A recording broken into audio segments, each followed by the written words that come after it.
This is Joanna Litt's story from November 12th, 2018. My husband took his life, our life, on Sunday, October 14th, 1 month to the day before our 10-year wedding anniversary. We had been planning a trip for over a year in anticipation of celebrating. And now he's gone. He saw no other choice or path. I never thought in a million years that he could or would do that. And I keep going back to one thought. Big Law killed my husband. Welcome to the first episode of Breaking the Law. Thank you for joining us for this first step on our journey. This podcast is about the legal industry and how it's breaking people, because the traditional approach to law is broken. And as a result, it's time to break free from the way things have always been done. In this podcast, we'll focus heavily on those three topics. We'll talk a lot about wellness, mental health, family, traditional law versus new law or better law versus big law, culture, business model, technology, change, leadership, diversity, inclusion, equity, office politics, toxic cultures, ethics, and a whole host of other topics that impact these subjects. This podcast will probably be of most interest to those in the law, but we hope that it will also be helpful to our friends in other professions and lines of work. So much of what is broken about the law is also broken about work in other industries as well. And now I'd like to introduce our guest host today, Ashlyn Linskog. Hi, hello. Yes, thank you for having me. It's such a powerful topic, and I'm so pleased at the opportunity to talk about it and break it down. Like Sam said, my name is Ashlyn Linskog. I am an attorney and recovering stickler for the rules and the way things have always been done. So I'm excited at the opportunity again to work through what a transition like that has done for me and hopefully have impact on others as well. Thanks for having me, Sam. Yeah. And my name is Sam Foreman. I'm also an attorney, formerly at law firms that follow more of a traditional law firm model. This is a topic that's really impacted my life personally, and I've seen it impact a lot of other folks, and really excited to be part of helping tell this story. And now, Ashlyn, you've got, I think, our first topic today. Yeah. Yep. So to get started, talking with our first point, we're going to talk about how the law is breaking people. And I think the best way to do that is to circle back on Joanna Litt's story about her husband. And we'll post a link to this story. It's from the American Lawyer. We'll post a link to the full story in the show notes for those that want to read the extended version. So in her letter, Joanna continues, Gabe and I worked hard at our marriage. Marriage isn't easy, and I would never pretend it was. Our most serious problem revolved around Gabe's struggle with binge drinking. It wasn't on a daily basis, but maybe 3 or 4 times a year, there would be some event or function where he drank too much. I didn't have much compassion or realize his drinking was masking a deeper pain, and I made him feel very guilty. As a result, he would stop drinking for a month or two, be okay for a while, but then there'd be a lapse. He did see someone professionally a few times, but that was it. In his way, he was working on it, and that meant a lot to me, so we stayed together. Then there were a series of ill-fated events at work, and the Los Angeles bankruptcy group Gabe had so deeply cherished and relied on for support had fallen apart. Gabe started working on the mattress firm case, a huge bankruptcy. It was a little over a month away from filing a Chapter 11 petition, and I had never seen him so stressed out and anxious. He was trying not to burden me with what was going on, but he wasn't sleeping. I hadn't seen him smile in weeks, and most everything he said was negative. The Sunday before leaving to file in Delaware, he spent all day at the office. When I finally called him that evening, it was clear he was in distress and had been working himself to exhaustion. He told me his body was failing him. I picked him up and we decided he should go to the emergency room. He actually said to me on the way there, "You know, if we go, this is the end of my career." I've never felt so helpless in my life. I didn't know whom to reach out to or to tell my husband was in crisis. During this terrible spiral, I told him to quit. I told him we could sell our beautiful house, move to Mammoth, our happy place, and snowboard all winter and then figure it out. He said he couldn't quit in the middle of a case. The irony is not lost on me that he found it easier to kill himself. Though it's only the beginning stages of trying to figure out why this happened, I came across a concept, maladaptive perfectionism, that combines unrealistic standards of achievement with hypercriticism of failing to meet them. Gabe displayed most, if not all, of the characteristics. Simply put, he would rather die than live with the consequences of people thinking he was a failure.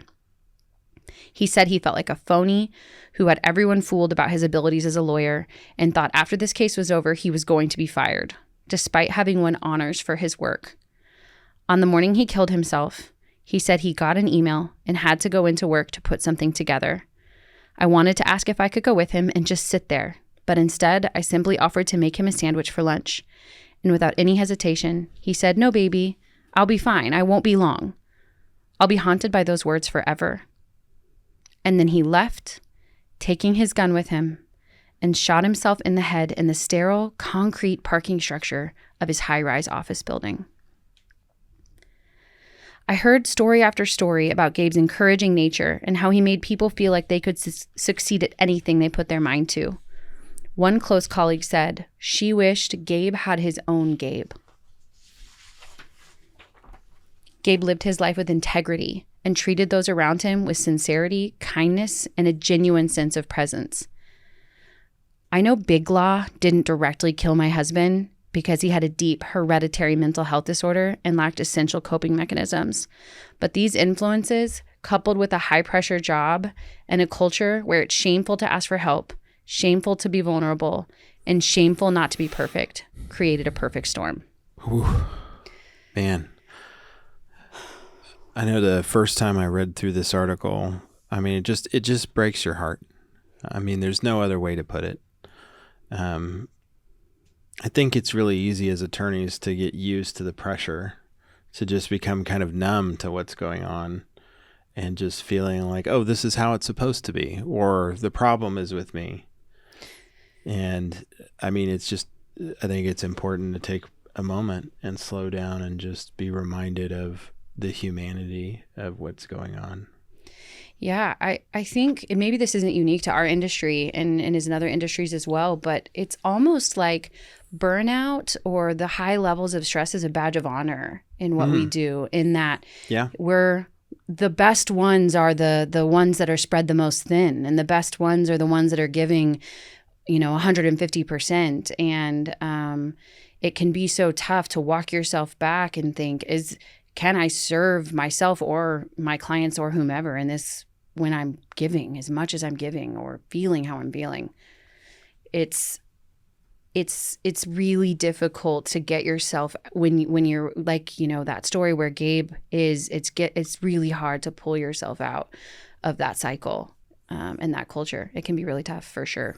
Yeah, no, I agree. I think so much of it, just to echo what you said about how that workaholic ideal is glorified and that really becomes the pinnacle of achievement, is it just drains so much margin out of people's lives. They don't have anything left to kind of take that step back and go like, oh, hey, there's something going on here. There's something wrong. I need a break. I need help. And the people around them are in a similar position because they're overtaxed as well. They're overextended. And so they don't have the margin to go like, oh, hey, maybe Gabe is really having a hard time because, as this story talked about, his whole team's been depleted and there's so many things going on. There's so much pressure on him. I should probably go check in on him. And maybe people did that in this case. I don't want to downplay the details that aren't in there, but I think that so much of the missed opportunity where we're at right now is the design of what we want and in legal careers, and a lot of it I think centers around just draining everything that we can out of every day and sacrificing it on the altar of the almighty billable hour. Yeah. Well, especially when we talk about the billable hour, right? Mm-hmm. We're in a profession or an industry where our time is what we have to give, and our our time and our experience levels, and that has been equated with where our value is. And when we narrow it down just to the only value we have is production, or if we're producing, then coupled with the need to be in control, which is a personality type that can be common in lawyers, in the perfectionist, and the need to prove how smart and amazing we are. Which we are, for the record. Totally. Completely. The best. Everybody says so. Yeah. People love lawyers. They're their favorite, for sure. Beloved by all. Go on. There's not a single joke about us out there, really. Not that are true anyway. Yeah. But yeah, I mean, and it's bigger than Gabe, right? It's not just Gabe that is and his family that is experiencing this. It is an industry-wide, worldwide, but especially in this industry, happening to all of us, happening to at every level, for sure. Let's talk about some of the statistics. Yeah. I think Gabe's story and Joanna's story illustrates so well, I mean, a number of the things that have been brought to light over the last couple of years through some really excellent research that's been done when it comes to mental health and substance abuse. Because here you had both, right? Yep. He had, likely these mental challenges, these mental disorders that were starting to take hold, and he had other things that were going on with drinking and those challenges. But do you want to talk a little bit about some of those statistics that I think it was the Lawyer Wellbeing Report from the National Task Force on Lawyer Wellbeing, which we'll also just assume if we reference a resource, it'll be in the show notes. One, I think it's great that we have a task force on lawyer well-being. I think that at least goes to show that we're trying to make progress and trying to identify these things that we're talking about here. But yeah, statistically, 21 to 36% of lawyers qualify as problem drinkers. 28% struggle with some level of depression.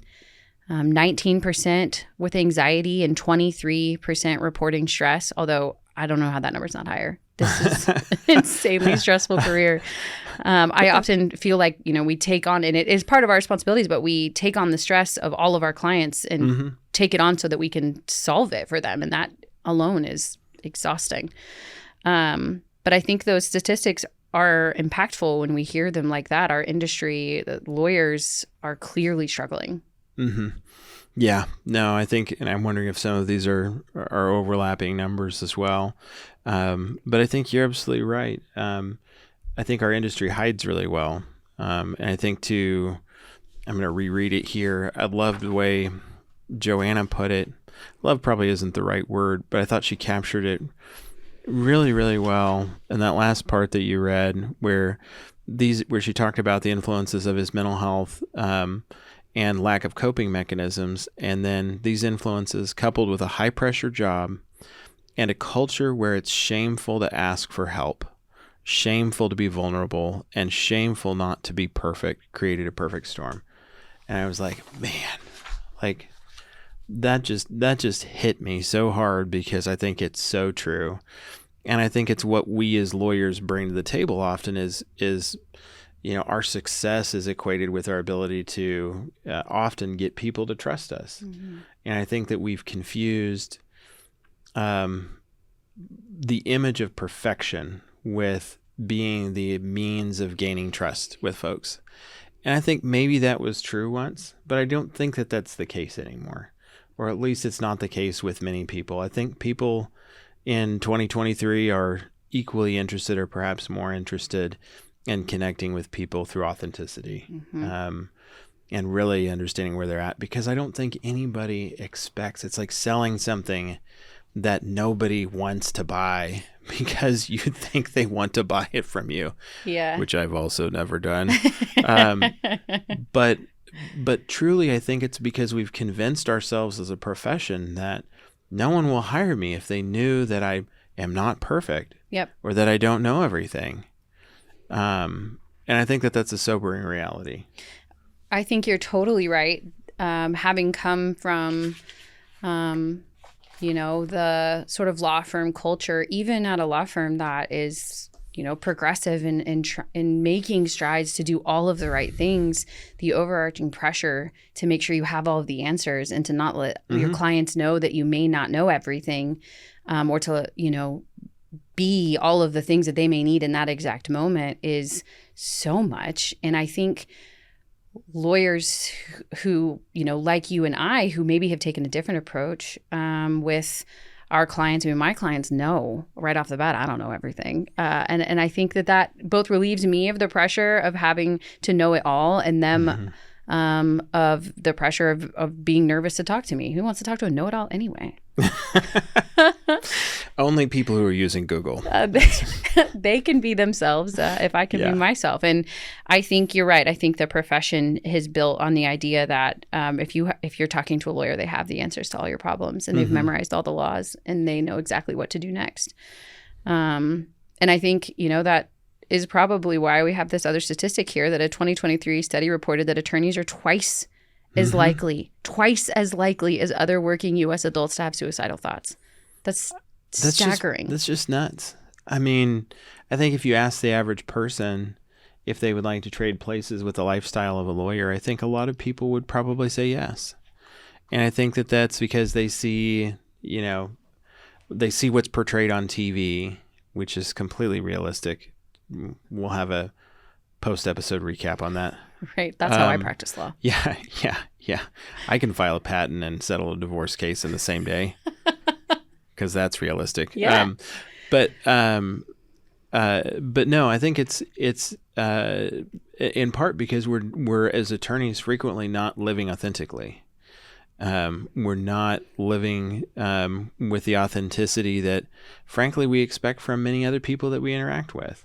And I think that the pressure of continuing to present ourselves further reinforces the imposter syndrome that so many attorneys carry around. I mean, you hear it. I mean, I just reading this article, reading Joanna's words here and some of the things that Gabe struggled with, it was like, man, I see that shadow in me too. Yep. And just, I think the main point being is that as attorneys over the decades and over the centuries, our profession has created so much of the structure that puts us in this position. But we are not only part of what has created this, but we're also part of the solution. And I think that that's what gives me so much hope. But I'd like to hear a little bit more, and I'd like our listeners and viewers. Hopefully you're a listener and a viewer. Please make sure that you share, like, comment, whatever. Somebody will read the comments. I will read the comments. But if you're mean to me, trust me, I will have a polite response for you. I promise. It'll be a meme. You won't understand it. It'll be something else. But I'd love to hear more about your story. Yeah. Yeah. Well, it's interesting because when I was reading Joanna's words, he says to her when he's getting ready to go to the emergency room, he says, if we go, this is the end of my career. And I relate so much to that in a way, and sort of how I got here, or in the place that I am is, I was fortunate in my life that I have a really great partner who served in the military. So we've spent a lot of time together in therapy and working with therapists and counseling. And so we had developed, prior to me entering the legal field, a lot of those coping skills, those check-in abilities, those mechanisms in which we could check in on each other. But when I started practicing law, and I selected a law firm that I really respect, and I instantly felt like I didn't fit in, and not because anyone was telling me that I didn't. I just constantly felt like I wasn't doing enough, or I wasn't put together enough, and I wasn't, I didn't know all of the rules and all of the laws, and I spent years beating myself up. No matter how many hours I was billing, it wasn't enough, and not at anyone's direction, just at my own sense of what I thought I needed to do to be a successful lawyer, and what that looked like, and what I saw the lawyers around me giving to be successful. And one day I realized that it wasn't sustainable, and I had some help with my husband and some people pointing out that, I don't even recognize who you are. I don't know who this person is, and I don't think that you're okay. And then like a lot of people, I experienced COVID in a variety of ways and was at home and really I spent a year finding out who I was in the practice of law, what that felt like. And then when I went back to work, you talk about being authentic. I made a commitment to be my most authentic self. And it was terrifying and sometimes very difficult, but I really wanted to be true to who I was. And this is going to sound silly to a lot of people and very small, but when I wanted to dye my hair pink, I did. And when I wanted to get more tattoos, I did. And when I wanted to wear my nose ring in a law firm, I did. And, I had to be mindful of whether I was going to court or who I was meeting, but I really, really leaned into being myself with my clients, admitting when I didn't know something, being vulnerable when I made a mistake. And that was hard, but it became important to me. And that's when I realized that it wasn't just enough to fix myself and not allow the law to break me, but that the practice of law at a large firm for me was broken. So that's sort of what led me to the decision to step aside and sort of try to create something for myself and for my clients and for the industry that was different and, a different way to do it. So that's how my baby law firm was born. That's powerful. That's powerful. I love it. Especially choosing to live with authenticity and just beginning to be honest with yourself.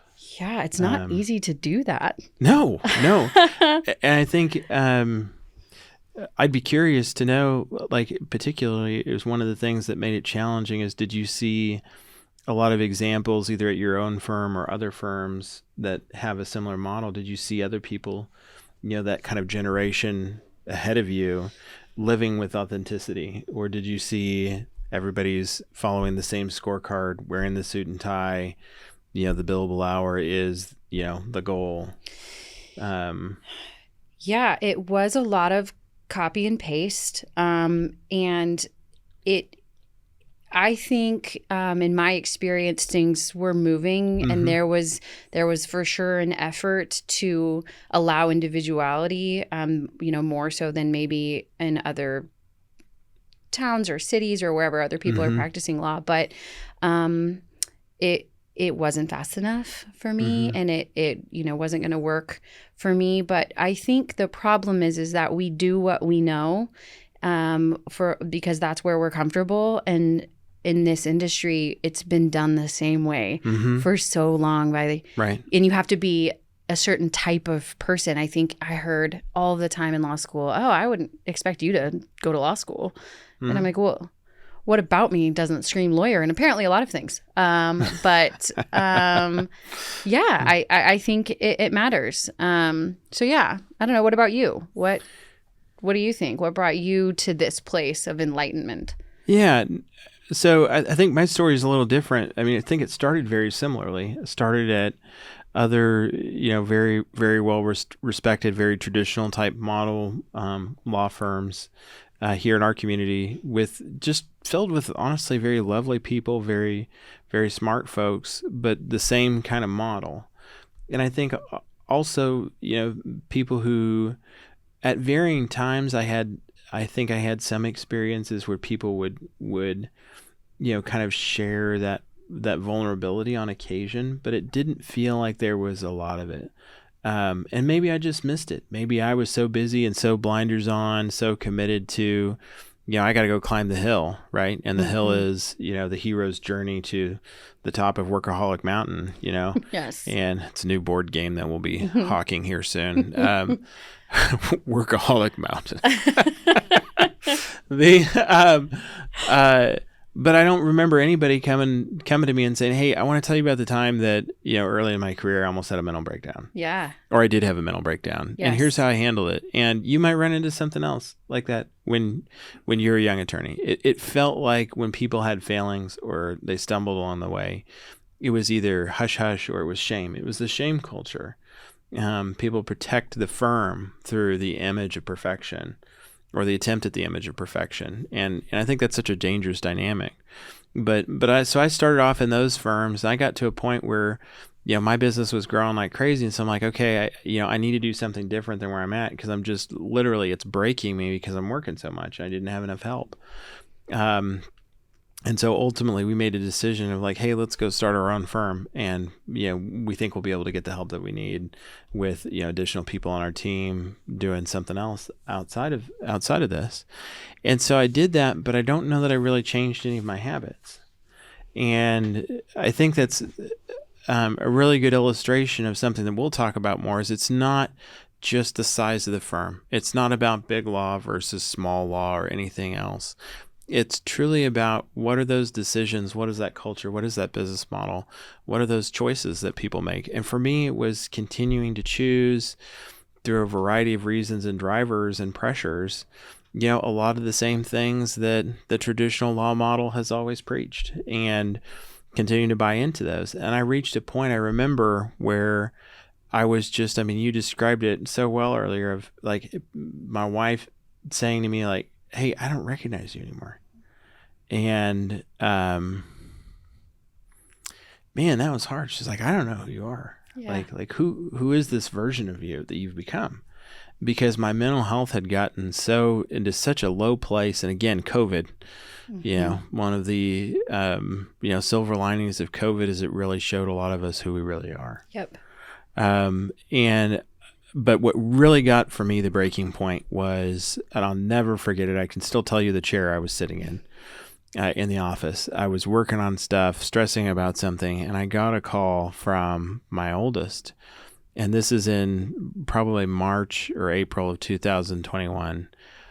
And at the time, he would have been like 3 or 4. Like, this isn't a kid who can handle a phone, right? Yeah. But he was the one who was on the phone, and he was like, Daddy, help. Yeah. And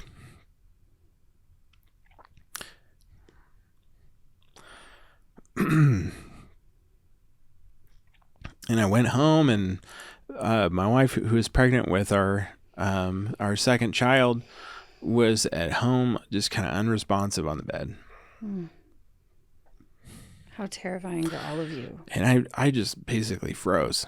Like, I felt helpless and overwhelmed. I didn't know what to do. I couldn't, like I just felt worthless. And I think for most of that interaction, I was. And, was able to call my sister, who's a nurse, and she's like, you need to call an ambulance. And so called an ambulance, and by the grace of God, everything, everything worked out okay. And my wife's doing fine. And we just celebrated our youngest's, second birthday, 2 days ago. And just thinking about like all the decisions, all those little compromises that had become long-term habits, those short-term justifications that became long-term habits, that had led to that moment where I was in such a place where I hadn't been as attentive to my wife's health during that pregnancy as I should have. Maybe there was something else I could have done that would have put her in a better position of health and wellness. But then when we were in a moment of crisis and she needed me, I was completely unprepared. Yeah. And just felt completely helpless. But that was really a catalytic event for me. I knew when I started the firm, which was before that point, that we wanted to have a different kind of thing. But I think until that moment, it was as much theory, and the progression started, but that was the event that I'll always remember as being such a critical moment for me. But yeah, I think a lot of people can relate to having an experience that changes their perspective on their time, energy, and the value of where they're spending their focus. And it's powerful and meaningful for your family to be able to experience your growth through that and know what you know now. I think that's what at least I tell myself when my children say, Mom, why are you always on your computer? And I'm like, this is a learning moment for all of us children. Okay, hang with me. I love it. I love it. No, that's great. I think the next thing we want to talk about, we've talked here about how the law is breaking people. And that's a topic that over the course of this podcast we'll get into more detail on. But the impacts that the law has on people are very sobering. But it's not enough to just go, okay, there's a mental health crisis, there's a substance abuse crisis, there's all of these challenges. I think it's important to ask the question why and where does that come from? And so that's kind of on our second topic, which is talking about how the law is broken, and more specifically, the traditional approach to law is broken. And so here, want to talk about some key concepts that we'll have posted on, the show notes, but then also on some other page so that folks can refer back to it. So that when we're using particular terminology, we're kind of coming from a similar basis on it. So I think that's really important. When we're talking about the law, we say the law is broken, but we're talking about the law, we're talking specifically about the practice of law and the legal industry in general. And I don't want to confuse that with like the substantive provisions of the law, which in many cases are also broken. Correct. And often as from the same root, same tree, different fruit, same root. But here the industry and the practice itself, traditional law. This is a particular approach to practicing law that I think has remained largely unchanged over the past 100+ years. And I'd be curious for your thoughts on this as we're going through. But I think what it's largely characterized by is business models that are primarily based on the billable hour. So again, treating people as commodities based on, their output. How many bricks can you make? Mm-hmm. Subjective compensation structures that are controlled largely by seniority with limited ties to merit, at least until you get to a particular point. Hierarchy is largely a partner-associate dynamic, with associate attorneys often viewed as and treated as captive assets to be controlled rather than humans to be cultivated. Advancement historically controlled through playing the game and maneuvering, through often arbitrary and toxic cultures, typically centered around one-size-fits-all structures with little accommodation for life outside of work or variances in personal priorities. Cultures are largely bureaucratic and political, often creating toxic pressures and environments. The hero of the traditional law firm model is the workaholic, and this ideal is glorified above all else. Overworking is worn as a badge of honor. We've probably all heard the humble brag of, oh man, I'm so busy. Worked so many hours last month. Mm-hmm. Maybe you should figure out how to make more money working less hours. Man, speaking my language. The image is highly prized, driving both cultural components such as the perception of success and business model realities such as expensive and glamorous offices and competition for top rankings for earnings and compensation. Diversity, equity, and inclusion has seldom been authentically valued and often used as a means to an end. Wellness has been a willing and necessary sacrifice on the altar of advancement. I'm curious if you have any thoughts to add to that or changes. No, I think, that nails it. One of the thoughts I had when you were reading, talking about the image and, kind of the workaholic brag and mm-hmm. I think it's even made more complex, especially in my experience, not only as our professions continues to diversify, right? I think more women now are going to law school than men, mm-hmm. But we're not seeing that yet reflected in law firm partnership. But I mm-hmm. think that's the direction that we're headed. But, it used to be, it's so tough to be a working mom and then also be the workaholic. It's mm-hmm. tough to do both. But I'm seeing the same thing, or in my experience, had seen really good dads who are completely present, available, and supporting their children mm-hmm. while also being the one who's billing 3 billion hours a year. And I worry about them, all of the people who are managing to do all of those at once, their ability to sustain at that level, because they're not, it's not, someone is working while someone else is taking care of other things in all situations. Sometimes they are present, available parents to their children while also present, available lawyers for their clients, and they're giving 150% in all aspects of their life. And at what point does that become too much. And it's not just the, I'm the best partner in the world, but now you have to be like an Instagram worthy parent too. And that's just a lot. Yeah. No, I think that's a great observation and a great question. And a point I want to make, and I don't want to lose sight of, because as people have probably noticed and will continue to notice, I'm very hard on the traditional model of law, and I want to separate that from the people that are within the system. Yeah. Some of those people have more accountability and responsibility than others, but there are so many wonderful, talented, very good-hearted people who are advocating for better law and away from the traditional model, that are within the traditional model themselves. But being in that model, being a part of it, doesn't make them bad people, and also doesn't make a firm that's going to largely fit this model, doesn't mean that it's checking all of these boxes. Right. But, and I don't want to lose sight of that. But you're right that it creates that added pressure on people, and some folks can handle it and some folks can't. But I think that's part of where the danger comes in, is that's one size fits all model. Right. Because some people, God just equipped them and wired them that's like, you can handle 85 hours of productivity a week. Yeah. And I resent those people because of the disparity in our capabilities. I just wasn't built that way. But no, I think you're right. I think that the downside of that is, instead of, like you said, instead of saying, this is what this person is capable of, but that's not, this is, how we want to help you be successful. It's, well, if they can do it. Right. Everybody should be able to do it. Right. I've seen Jordan dunk. Right. Like, I don't know if you don't have to laugh at me that hard, on a Jason. basketball court, but it's just not, we're not the same, Let's cover a couple other key terms. So we've talked about the law and what we mean by that. We talked about traditional law. Then big law. Big law is a term that gets thrown around a lot. I think a lot of lawyers are familiar with it, but it really refers to the largest law firms in the world, most all of which are part of the traditional law firm models. In fact, I'm not aware of any of them that I would consider to not be generally following the traditional law model. And I say that based largely off of my assumptions and my limited exposure to those.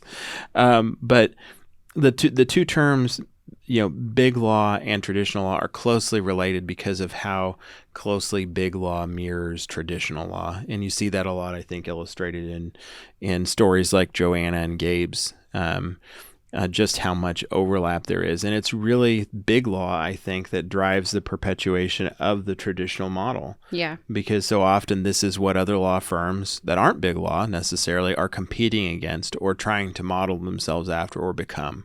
They're trying to compete based on competition, based on compensation and prestige and all these other things. And so, they want to walk what they think the line is on that. Yeah. Often big law is seen as the pinnacle achievement and the gold standard of success in the legal industry. And those who leave big law are often questioned, doubted, or denigrated, frequently getting some variation of, I guess they couldn't cut it, rather than like, hey, you found out what really mattered to you and you went for it. That's awesome. Yeah. Like, kudos to you. I wish I'd done that sooner. Yeah. Right. I see that in particular having a disproportionate impact on women. Yeah. But not just women, anybody who wants to be an active parent. Because to your example earlier, being an active parent is a big commitment. Putting yourself in a position where, there's no option other than just, I have to do all of this all at once. And that's a lot. Yeah. I think that we, our brains, we rationalize stuff with ourselves all the time. And I think the legal industry and big law and traditional law is no different. And I think they couldn't cut it narrative truly stems from, if I'm going to keep living this version of life, then it's the best kind. I have to tell myself it's the best way to do it. And if somebody's going to go out there and do it differently, it's just because they couldn't handle doing it the way that I do. And I think it's that narrative is dangerous, and it has been for a long time. And I think, I have no doubt in my mind when I ultimately made the choice to leave my very respected law firm and sort of do my own thing and go out on my own. People are like, well, I think she just wanted to be a mom, or I think she just wanted to, she just didn't want to work that hard. Right. And I do want to be a mom. That is something I'm proud of being. And I would like to work less and make more money. So I don't think those are exclusive, right? Right. But I think that if we frame it that way, it can be dangerous, and it makes it hard for people to be brave and go out on their own, for sure. Yeah. No, I think you're absolutely right. And we'll get into those topics more on the next couple of episodes, because they're so critical. Yeah. They're so critical. Better law, trademark pending. Not yet, but if anybody files before me, I'll be very upset. Better law. I'm going to use this as a term throughout the course of this podcast to describe a new way of doing law that primarily breaks free from from traditional law in terms of both business model and culture. And I think as we go throughout the podcast, we'll start to put more depth and more layers on that. It's not just enough to say, well, whatever the traditional law is, it's the opposite of that, although that's probably a pretty good starting place. When we use the term the law is breaking people, we use that in the sense of talking about how the law as an industry harms its stakeholders directly in avoidable ways. We've talked about, not just Gabe and the impact on Gabe, but also on Joanna, right? And there's just such a heavy moral component to the decisions we make to continue our business models and our cultures. But that's what we mean when saying that the law is breaking people. When we say that the law is broken, talking specifically about how traditional law is broken in ways that cause the breaking of those that are impacted by the legal industry. And when we talk about breaking free from the law, this is where we really want to get into hope and action. These are the actions that are being taken to break away from the traditional model and towards better law. And then well-being. This we've shamelessly stolen from the well-being report. A continuous process toward thriving across all life dimensions. I just love the way they capture that. We'll talk in future episodes in more detail about what causes the brokenness of the traditional law. But to tee it up just a little bit, I think two that we'll get into more depth on in particular is the discussion of business model versus the stated culture of a firm. I've never talked to a law firm that looks you in the eye when they're trying to get you to come join the dark side or the light side or whatever, and says, we're going to work you to death. And we're going to alienate you from your closest relationships. We're going to make you feel an overwhelming sense of shame and pressure and guilt if you don't conform to exactly what we're looking for. And if you succeed, you will earn the right to do more work and carry more stress and more guilt and pressure, and possibly make enough money to pay for all the things that you will break getting to that point. What you'll hear instead is what everyone wants to believe about themselves, which is we're great for family. Yeah. We really believe in wellness. We care about your mental health. Mm-hmm. We believe in work-life balance. Yes, exactly. And we've designed our work in a way that is supposed to facilitate your well-being and your thriving. Mm-hmm. Yeah. So we're going to talk a lot about that. How does the business model fit with what people say about their culture? And then also the difference between what people say about their culture versus what it actually is. Mm-hmm. And for folks that are looking at firms and considering what their next steps might be, or trying to look introspectively at where their firm is at and where it could be, maybe some questions to ask and some things to really wrestle with of like, hey, this is what we say. Like, this is what we sell people. Mm-hmm. Would somebody sue us for fraud? Right. Is everything we said in that interview with that potential candidate true? Yeah. So there's that. Why don't you take a moment or two and close us out on a more optimistic and hopeful note now that I've burned the love of the law out of everyone. Yeah. Some important distinctions, I think, again, when Sam says breaking free from the law, I had to clarify, he doesn't mean breaking the law, apparently. So there's no encouragement here to just, go out and break the law. But it is not all bad news out there in the world of the law and the legal industry. And I think that it's worth talking about and going through. So there is movement to break free from the traditional approach of the practice of law.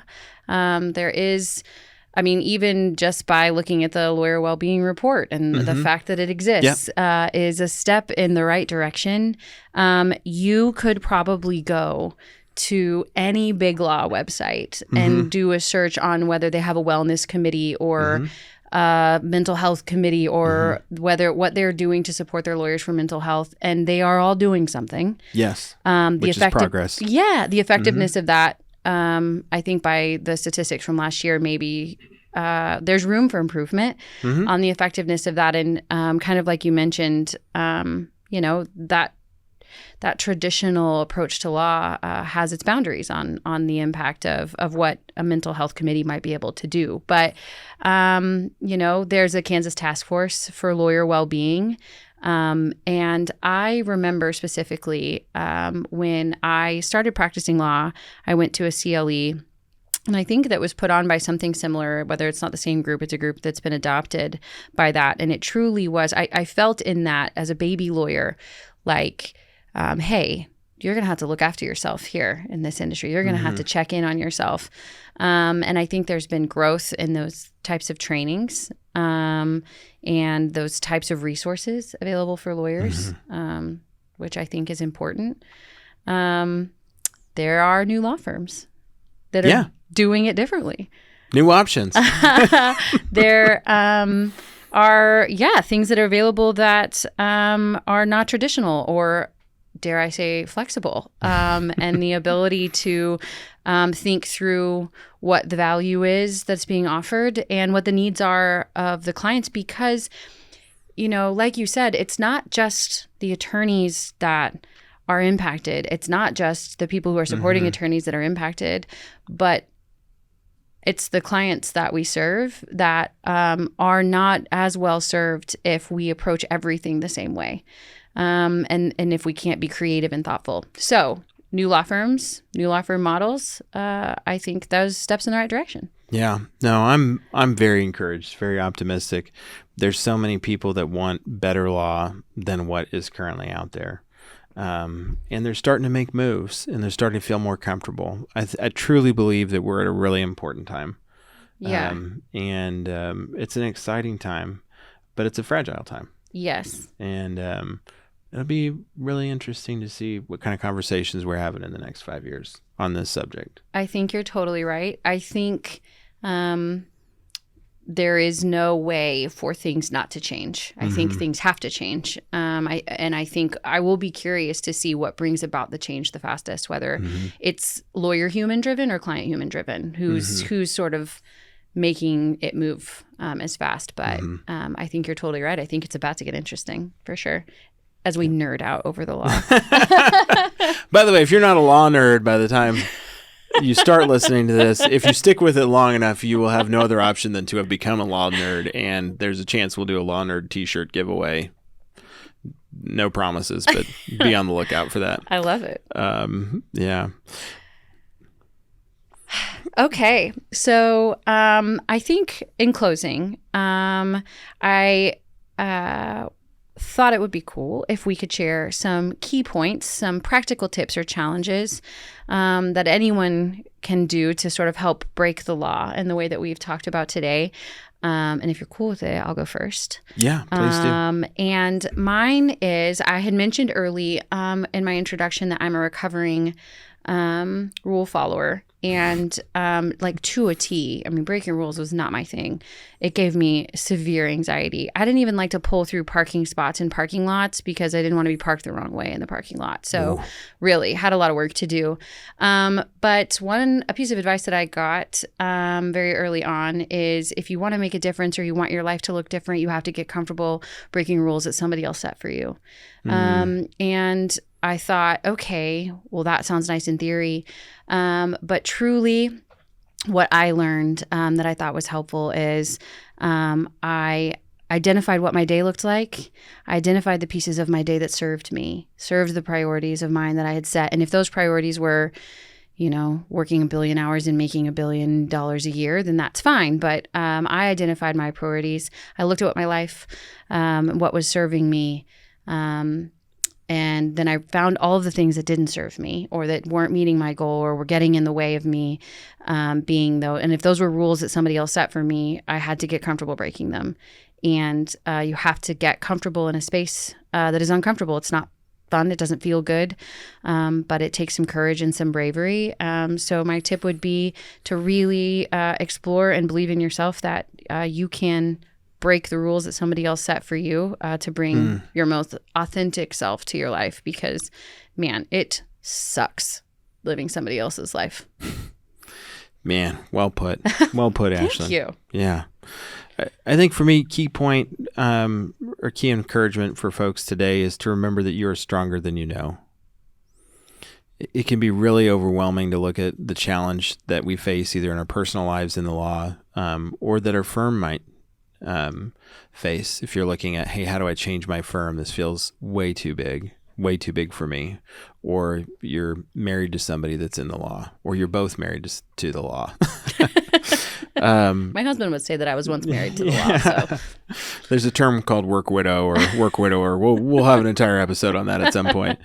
But I really want to encourage you and challenge you that you are stronger than you know. And more than that, you were made for this moment. The challenges that we face are overwhelming. But together we are equal to this task.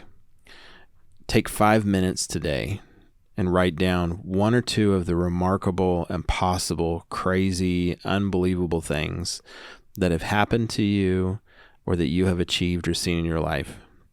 And you're still here. And those are all part of your story.